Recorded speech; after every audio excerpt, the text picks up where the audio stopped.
Why you become a refugee? Why you become a refugee? No. You have a country. And I think it's spineless for you to leave your country. They want to fly, risk to come to a man's country to do what? I agree with that. Remember, your culture is not in that man's country. The constitution is not built for you. Yes, no. So why you want to come here? It's very serious, my brother. You're coming to a man's country where your whole life depends on where you're going, my friend. Do you know what it is? They abuse the system here. That's what it is. I'm not talking about the abuse. Why? Your purpose of travel is to come all the way from a land you don't pay tax, lovely sunshine, you have everything to your access. Why would you do that? To live a tax-free life? You pay tax in England. Why not educate yourself, get a profession, and integrate into society and help that society to be a better society? Easy. In your own country, isn't it? So whatever you can't do in your own country, and you want to do something that has value in a man's country, let's stand together as humanity. Let's make it happen. But by coming to believe that we owe you something here is the beginning of the destruction. Because when Europeans rise to the occasion, you can't control them. 500 years ago, we would be at an auction at Tower Bridge. We don't talk about the civil rights of black people, the persecution and what we went through. But do we hold it against our predecessor? No, we move on. There are more black millionaires today. Men, look at how we evolve. If you can't learn to let go of the past, your future is not promisable. And everybody here has a problem with Europe, but you're in Europe.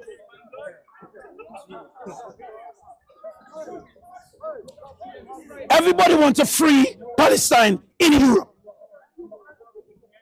I've never seen a march in Palestine, save Palestine, save Palestine. All the first aid that is given to Palestine, money from Europe. What more do you want Europe to do? The Windrush generation was my granddad generation.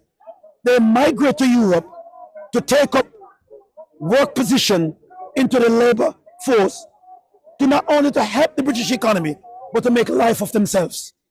And they did triumph. We owned houses, we had businesses, we had a life.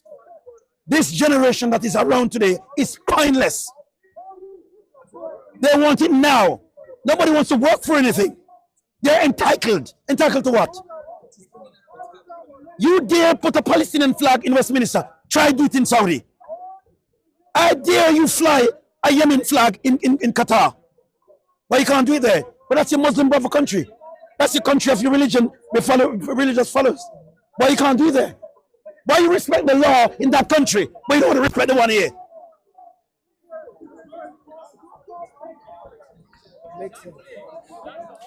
Sharia law? No.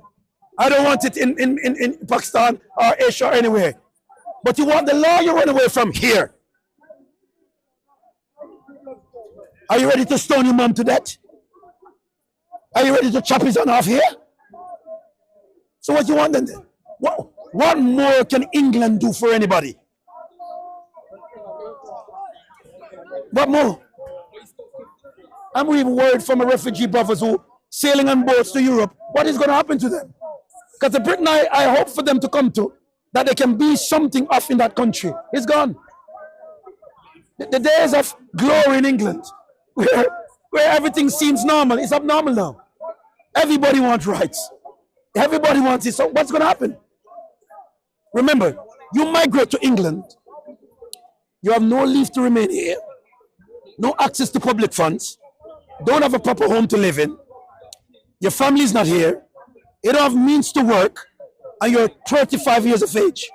How long are you on the system for until you get that leeway? Another 35 years. In 35 years, plus 35, that's 60 years of your life gone. What is left of your rebalance of your life? And not only that, there's somewhere waiting for you, graveyard. The graveyard, and Mr. Detty said, no. He's coming. There's one place in human history that all of us has appointment for is the graveyard.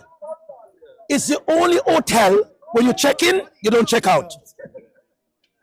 Your beds are undisturbed. The graveyard has some of the most beautiful women who never found love. The most richest men who never got time to spend their wealth. Everything that you have achieved, you will have to die and leave it one day. All roads lead to the morgue. You came naked into the world and your mom bathed you. Your final journey before the grave, somebody wash you.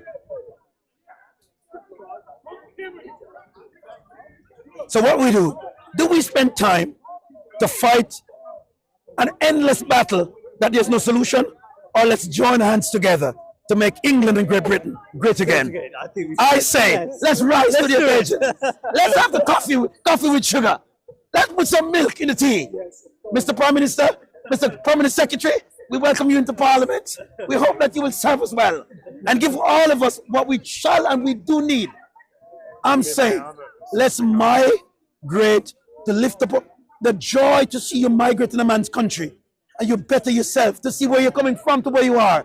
You must cry. You feel so good. Can I tell you something? Yes. I 100% agree with every word that has come out of your mouth. Yes.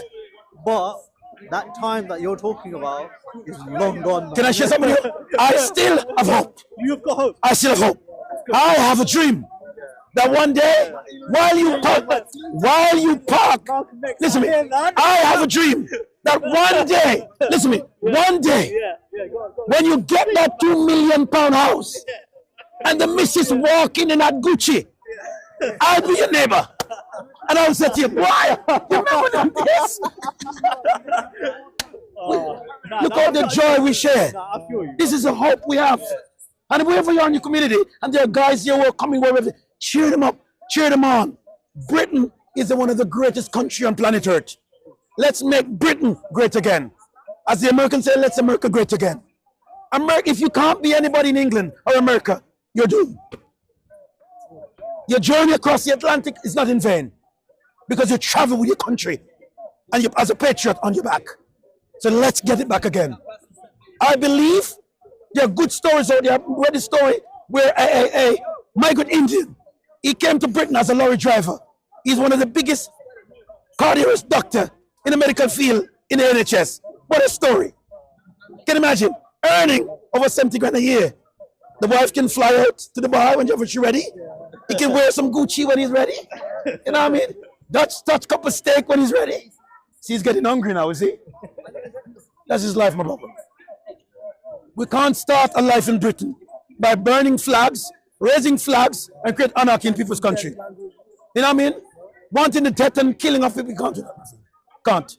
And I'm saying, let's not be biased. If we can't do it in our own country, why do we migrate to do it into people's country? So I'm saying, for the viewers out there, wherever you are, God is with you. Whatever you do, just remember, it's not what the country can do for you, it's what you can do for yourself in a country. I say, from Speaker's Corner, all the way in London, one of the greatest cities on planet Earth, we need you. We need doctors, we need carpenters, we need painters, we need engineers, we need pilots. You are the next generation of tomorrow. May God bless you where you are. Peace up. Blessings.